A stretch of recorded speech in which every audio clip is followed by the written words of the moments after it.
हरिओम. सद्गुरु ओम मालती आई की जय.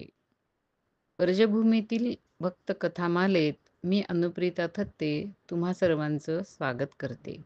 या कथामालेतील 29वी कथा वृंदावन येथील श्री रामकृष्णदास बाबाजी यांची आपण पाहत आहोत. त्याचे 5 भाग आपण पाहिले. ही कथा थोडीशी मोठी आहे, कारण रामकृष्णदास बाबाजी हे अत्यंत विद्वान असल्यामुळं आणि खूपच त्यांच्याकडे सिद्धी असल्यामुळं त्यांच्या आयुष्यात अनेक शिष्यही आले आणि त्यांच्या हातून अनेक चमत्कारही झाले. आता आपण हा पुढचा भाग बघूया. दाऊजीच्या दाऊजी का बगीचा इथे आता पंडित रामकृष्णदास बाबाजी हे राहत होते. तेव्हा 14 वर्षाच्या श्री विष्णुदास बाबा ह्या युवकाने आपले गुरुदेव सूर्यकुंड येथील श्री यदुनंदनदास बाबाजी यांच्या आज्ञेवरून रामकृष्ण दास बाबांच्याकडे येऊन शिक्षण घेण्याचं ठरवलं. ते जेव्हा यांच्याकडे आले, तेव्हा खूपच कडक असं ऊन पडलेलं होतं. सूर्यकुंड येथून वृंदावन इथपर्यंत ते चालत आलेले होते. त्यामुळे त्या उन्हाच्या प्रखरतेने आणि वय लहान असल्याने त्यांना रस्त्यातच ताप चढला.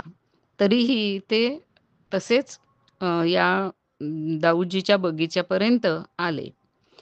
तिथे पोचता ते इतके थकले, की आल्यावरती बगीच्यातल्या एका चबुतऱ्यावरती ते झोपून गेले. त्याच वेळेला बाबा म्हणजे आपले रामकृष्णदास बाबाजी हे शौचाहून परत येत होते. त्यांनी ह्या बाबांना या मुलाला बघितलं. अ, बाबाजी आलेत म्हणल्यावरती तो मुलगा कसातरी उठला आणि त्याने बाबाजींना साष्टांग दंडवत केला. त्याच्याकडे एक नजर टाकल्याबरोबरच बाबाजींना त्याची परिस्थिती समजली. त्यांनी हाताला धरून काहीही न बोलता त्याला आधी पहिल्यांदा आत नेलं आणि कृपासिंधू बाबांना सांगितलं, की यांना या मुलासाठी जेवण घेऊन ये. विष्णुदास बाबाजी म्हणाले, "बाबा, मला ताप आहे. मला जेवण जाणार नाही." त्यावेळेला बाबाजी म्हणाले, "काही नाही, तू जेव, काही होत नाही तुला." असं म्हणून आपल्यासमोर बसवून बाबांनी त्यांना प्रेमाने जेवू घातलं आणि मग त्याचा हात धरून ते म्हणाले, की "आता चल माझ्याबरोबर मधुकरीसाठी." विष्णुदास याचा हात बाबांनी पकडला आणि त्यांचा सगळा ताप आणि त्यांची सगळी थकावट निघून गेली. या घटनेनंतर विष्णुदास बाबाजी जे त्यांच्याकडे राहिले ते शेवटपर्यंत, त्यांचा एकदा धरलेला हात पुन्हा बाबांनी सोडला नाही आणि कृपासिंधू बाबांच्या बरोबर तेही रामकृष्णदास बाबाजींची सेवा करू लागले शेवटपर्यंत. विष्णुदास हे जेव्हा बाबाजींच्याकडे आले, त्यावेळेला त्यांना काहीच कशाचंच शिक्षण मिळालेलं नव्हतं. एक अक्षरही त्यांना वाचता येत नव्हतं. परंतु बाबांच्या कृपेमुळे ते गोविंद लीलामृत हे अगदी अस्खलितपणे वाचू लागले. ते त्यांचं पाठ झालं आणि ते नित्य बाबाजींना ते वाचून ऐकवू लागले. अंतपर्यंत, शेवटपर्यंत ते गोविंद लीलामृतची साधना आणि आपल्या सद्गुरूंना ते ऐकवणं ही सेवा करत राहिले. एक दिवस ते जेव्हा आपल्या बाबाजींच्या बरोबर मधुकरीला गेलेले होते, तेव्हा परत येताना दाऊजीच्या बगीच्यापासून अजून ते दूर होते. त्याच वेळेला रस्त्यावरती कडेला जे छोटे-छोटे पूल असतात, त्या पुलावरती बाबा बसले. खरं तर वैशाखाचा महिना होता. त्यामुळे हवेमध्ये खूप गरमी होती. सूर्यास्त झालेला होता आणि अचानक अं, सगळ्या वातावरणामध्ये एक प्रकारचा गारवा निर्माण झाला. एक अपूर्व स्निग्धता आणि शीतलता सगळ्या वातावरणामध्ये पसरली. खरं तर तो काळ हा कदंबाच्या वृक्षांना फुलांचा बहर येण्याचा नाही. तरीही कदंबाच्या फुलाचा सुवास वाऱ्याच्या झोताबरोबर त्यांना येऊ लागला आणि चारी दिशा त्या सुवासानी अगदी दरवळू लागल्या. ह्या सगळा परिणाम बघून अत्यंत चकित होऊन विष्णुदास बाबांना म्हणाले, "बाबा, हे काय आहे? हा तर खरं तर ग्रीष्म ऋतू आहे आणि हा अचानक ऋतू कसा काय बदलला? शरद ऋतूमधल्यासारखी शीतलता आणि त्यातच वसंतासारखी कदंबाच्या फुलांची ही दरवळ, सुवासाची दरवळ, हे कसं काय?" तेव्हा स्निग्धपणाने हसत बाबा म्हणाले, "अरे, हेच तर वृंदावनाचं वास्तविक स्वरूप आहे. ह्या वृंदावनामध्ये 6ही ऋतू एकदम विराजमान असतात आणि वृंदावनाने तुझ्यावरती कृपा केलेली आहे आणि आपल्या अलौकिक स्वरूपाचं एक दर्शन तुला घडवलेलं आहे. साधक जे कुणी स्वच्छ मनाचे असतात, त्याच्यावरती ही वृंदावनची भूमी कधी-कधी असा कृपेचा वर्षाव करत असते. परंतु ही गोष्ट त्या साधकाने आपल्या जवळच ठेवायची असते आणि त्याची कुठेही वाच्यता करायची नसते. अशा प्रकारे केवळ बाबांच्या सानिध्याने अनेक गोष्टींचा लाभ शिष्यांना होत असे. पुढे नवद्वीप येथील अद्वितीय विद्वान नित्यानंद यांच्या वंशातील परम भागवत श्री प्राणगोपाल प्रभुपाद हे पंडित बाबांचे अत्यंत निकटचे असे मित्र झाले. ह्या दोघांनाही एकमेकांबद्दल अत्यंत आदर आणि प्रेम होतं.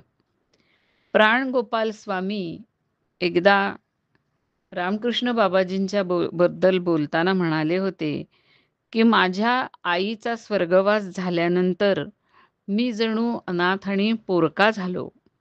परंतु बाबाच्या प्रेमाने मला आधार दिला आणि त्यांच्याकडून मला नेहमीच माझ्या आईसारखं प्रेम मिळालं. पंडित बाबासुद्धा प्राणगोपाल प्रभू यांचा अत्यंत आदर करत. पुढे काही दिवसांनी रामकृष्ण बाबाजींना इन्फ्लुएन्झा झाला आणि सर्व सेवकांना आणि भक्तांना असं वाटत होतं, की ह्या अवस्थेमध्ये शरीरामध्ये ताकद येण्यासाठी रामकृष्ण बाबांनी दूध घेतलं पाहिजे. परंतु 40 वर्षा गेली, बाबांनी दूध घेतलेलं नव्हतं. त्यामुळं या सेवकांनी आग्रह करूनही ते काही दूध घ्यायला तयार होईनात. तेव्हा हे सगळेजण प्राणगोपाल यांच्याकडे गेले आणि त्यांना म्हणाले, की तुम्ही त्यांना दूध पाजून बघा, ते बहुतेक तुमचं ऐकतील. प्राणगोपाल स्वतः दुधाचा ग्लास घेऊन बाबांच्याकडे गेले आणि त्यांना फक्त एवढंच म्हणाले, की "बाबा, हे तुम्हाला प्यायला पाहिजे." त्याबरोबर बाबा म्हणाले, "जर स्वतः नित्यानंद प्रभू मला हे दूध पाजतायत, तर मी का बरं पिणार नाही?" असं म्हणून त्यांनी प्राणगोपाल यांच्या हातून एखाद्या लहान मुलाप्रमाणे ते दूध घेतलं. प्राणगोपाल गोस्वामी हे दरवर्षी वृंदावनात येत आणि 1 महिना तिथे पंडित बाबांच्या जवळ राहून त्यांना श्रीमद भागवत वगैरे ग्रंथांचा पाठ करून ऐकवत असत. पंडित बाबा इतके या सगळ्या बाबतीमध्ये हे होते अगदी, की ते प्राणगोपाल आपल्या व्यासपीठावर येऊन बसायच्या आधी अर्धा तास त्या सभेमध्ये जाऊन बसत असत. एकदा वृंदावनामध्ये कुंभमेळा भरणार होता.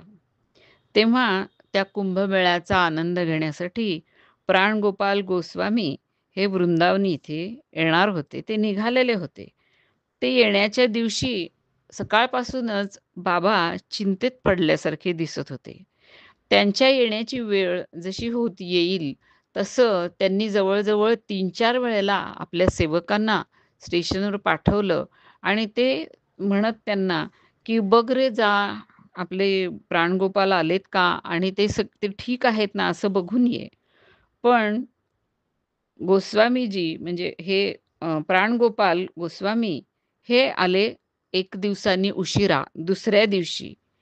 कारण बमरोली नावाच्या एका स्टेशनवरती त्यांच्या गाडीला ॲक्सिडेंट झालेला होता आणि ते ज्या रिझर्व्हेशनच्या डब्यामध्ये बसलेले होते, त्याचा पुढचा डबा आणि मागचा डबा हा चक्काचूर झालेला होता. त्यातले सगळे प्रवासी मारले गेले होते.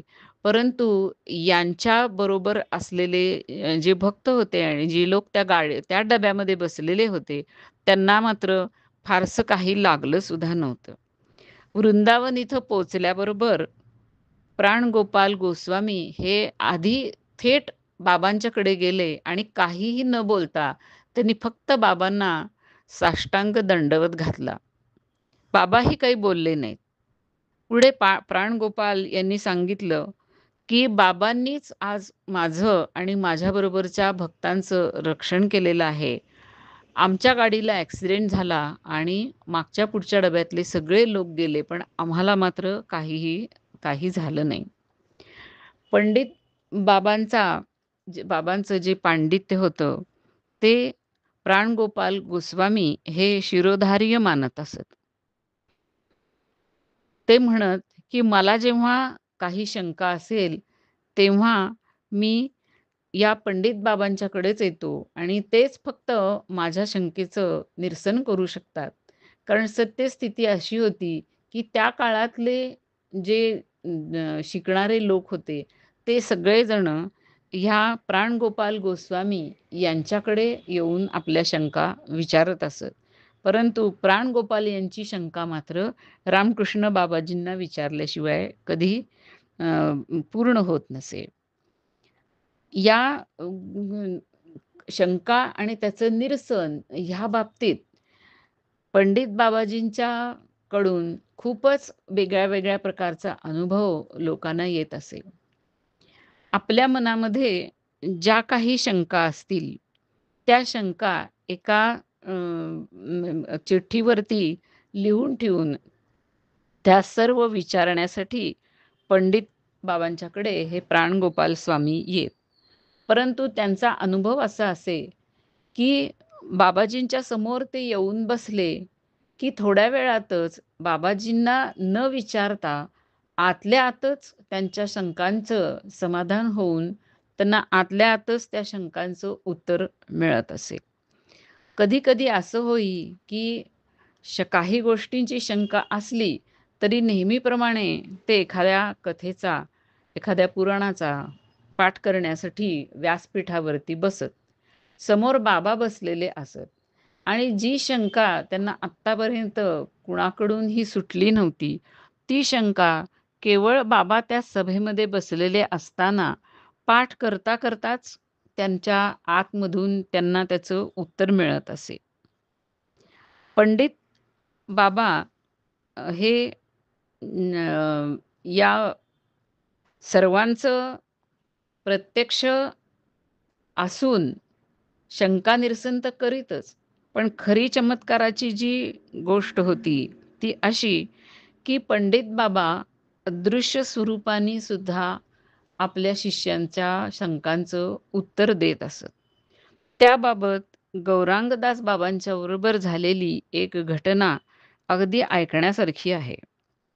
गौरांगदास बाबांना रामकृष्ण बाबांनी शहाजहांपूर येथील शहाजहांपूर की बगीचे में या भागामध्ये राहायला सांगितलेलं होतं आणि ते स्वतः त्यावेळेला वृंदावनात मदन मोहन या तिबारीमध्ये राहत होते. त्यावेळेला गौरांगदास बाबाजी हे ब्रह्मसूत्राचा अभ्यास करत होते आणि त्याच्यातल्या काही शंका ते येऊन बाबाजींना विचारत असत. एकदा प्रथम पादमधील 13व्या सूत्राचा म्हणजे आनंदमयो अभ्यासात ह्याबद्दल जी टीका लिहिलेली होती, त्याच्याबद्दल काही शंका गौरांगदास बाबाजींच्या मनात निर्माण झाली. म्हणून ते या तिबारीमध्ये पंडित बाबांच्या गुहेच्या जवळ ती शंका विचारण्यासाठी आले. आणि शक्यतो बाबा जेव्हा आतमध्ये साधनेमध्ये असत, त्यावेळेला आतमध्ये शक्यतो हे लोक त्यांनी बोलवल्याशिवाय जात नसत. म्हणून बाहेरूनच त्यांनी पंडित बाबांना प्रणाम केला आणि आपली शंका विचारली. त्यावेळेला बाहेर गौरांगदास बाबाजी, आतमध्ये पंडित बाबा, आणि त्यांनी आतूनच त्यांच्या शंकेचं उत्तर दिलं. त्यावरती त्यांनी पंडित बाबांनी आतूनच विचारलं, "समजलं का तुला?" तेव्हा गौरांगदास बाबाजी म्हणाले, "हो बाबा, मला समजलं." पंडित बाबा पुन्हा म्हणाले, "समजणार कसं नाही? तू आहेसच तसा सुबोध, हुशार आहेस तू." आता गौरांगदास बाबाजी प्रसन्न चित्ताने आपल्या कुटीकडे जाण्यासाठी निघाले. ते वळून थोडेसे अंतर चालून गेले आणि त्याच वेळेला त्यांनी बघितलं, की समोरून स्वतः पंडित बाबा श्री आलोकराम शास्त्री यांच्या बरोबर मधुकरीहून परत येत आहेत. त्यांना परत येताना पाहून गौरांगदास अवाक झाले. त्यांना प्रणाम करून गौरांगदास बाबाजी म्हणाले, "आपण तर आत्ता गुहेमध्ये होता आणि गुहेच्या आतूनच तुम्ही माझ्या शंकेचं समाधान केलं आणि तुम्ही एवढ्यात इकडे कसे?" पंडित बाबा हसले. ते म्हणाले, "बघ, ही व्रजभूमी म्हणजे चिंतामणी आहे. इथे असे खूपसे महात्मा राहतात अदृश्य रूपांनी, की जेव्हा ते एखाद्या सच्च्या साधकाचा अनुराग एखाद्या विषयामध्ये बघतात, तेव्हा स्वतः प्रगट न होताच अदृश्य रूपानेच ते त्यांची सहाय्यता करत असतात." गौरांगदास बाबा मनातल्या मनात समजून गेले आणि ते म्हणाले मनातच, की "ठीक आहे, तुम्ही काहीही म्हणा, पण मला माहिती आहे, की कोणत्या सत्पुरुषांनी माझ्या शंकेचं उत्तर दिलेलं आहे." असं म्हणून गौरांगदास बाबाजी पंडितजींना नमस्कार करून निघून गेले. पंडित बाबा इतके शास्त्रांमध्ये निपुण, इतके हुशार, इतके तीक्ष्ण बुद्धी आणि अनुभवी जरी असले, तरीसुद्धा आपल्या सगळ्या ज्ञानाचा उपयोग ते कधीही दुसऱ्यावरती आपलं मत लादण्यासाठी करत नसत किंवा ते कधीही मतमतांतराच्या वादामध्येही वादविवाद करायला उतरत नसत. पण आश्चर्याची गोष्ट अशी असे, की त्यांच्या सत्संगात राहणारा कोणताही व्यक्ती असो, त्याचं शास्त्रीय सिद्धांताबद्दल जे काही मत रामकृष्ण बाबांच्या पेक्षा वेगळं असे किंवा विरुद्ध असे, ते कालांतराने आपोआपच या बरोबर मार्गावरती येत असे आणि रामकृष्णदास बाबाजींचीच बाजू तो नकळत उचलून धरत असे आणि त्यांचंच मत स्वीकार करीत असे. अशा प्रकारच्या बऱ्याच घटना पंडित बाबाजींच्या बद्दल घडत असेल. पंडित बाबाजी हे काही लोकांना अत्यंत प्रेमळ वाटत आणि काही लोकांना ते अतिशय कडक आणि कर्कश वाटत. त्याचं कारण असं होतं, की पंडित बाबा जे खरे साधक असतील, त्यांच्यावरती अत्यंत प्रेम करत. परंतु जे कोणी लबाड आणि आपल्या संसारातल्या अडचणी सोडवण्यापुरतेच येणारे असे जे लोक असतील, त्यांना मात्र ते आपल्या जवळ फटकू देत नसत. मग खरा साधक असेल, तर त्याच्यामध्ये तो स्त्री-पुरुष आहे, लहान-मोठा आहे, की गरीब-श्रीमंत आहे, ह्यांनी त्यांना काहीही फरक पडत नसे. त्यांचं प्रेम आणि त्यांची सिद्धी आणि त्यांचा कडकपणा हा सर्वदूर पसरलेला होता. तरीही राधाकुंडमधील एका सहजिया मार्गावरच्या साधूने एकदा वेगळं आणि वेडच धाडस केलं. या पंथामध्ये स्त्री संग हा साधनेचा महत्वाचं अंग मानलं जातं. त्याने श्री गौरांगदास बाबांना याच्यामध्ये ओढण्याचा प्रयत्न केला. परंतु त्याची ती योजना फसली. तेव्हा आता ह्या व्रजभूमीमध्ये आपल्याला रामकृष्णदास बाबाजींच्या शिष्याला आपण असं केलं, हे जर त्यांना कळलं, तर इथं राहणं अवघड होईल, असं वाटून त्यांनी दुसरी चूक केली. गौरांगदास प्रभू कधी ह्यांच्याकडे जातील आणि त्यांना सांगतील, त्याच्या आधी आपण जावं, असं म्हणून तो रामकृष्ण बाबाजींच्याकडे गेला आणि त्यांना नमस्कार करून तिथे बसून त्यांना म्हणाला, "बाबा, आपण गौरांगदास प्रभू यांना फार चांगलं समजता, परंतु तुम्हाला माहिती नाही, तर ते लपून-छपून स्त्रीसंग करतात." असं ऐकता क्षणीच पंडित बाबांच्या क्रोधाला सीमा राहिली नाही आणि एखादी वीज कडाडावी त्याप्रमाणे ते म्हणाले, "दुष्ट! एका परमवैष्णवावरती लांछन लावताना तुला लाज वाटत नाही? तुला समजतंय का ह्याचा परिणाम काय होईल? जा, कुत्र्यासारखा भुंकून मरशील तू." आणि खरोखरच काही दिवसांनी एका पिसाळलेल्या कुत्र्यानी त्याचा चावा घेतला आणि खरोखरीच त्याला धनुर्वात होऊन कुत्र्यासारखा भुंकून अत्यंत वेदनामय असा त्याचा अंत झाला. अशा प्रकारच्या अनेक लीला पंडित बाबांनी केल्या. त्याबद्दल पुढील भागात आपण ऐकू. हरिओम.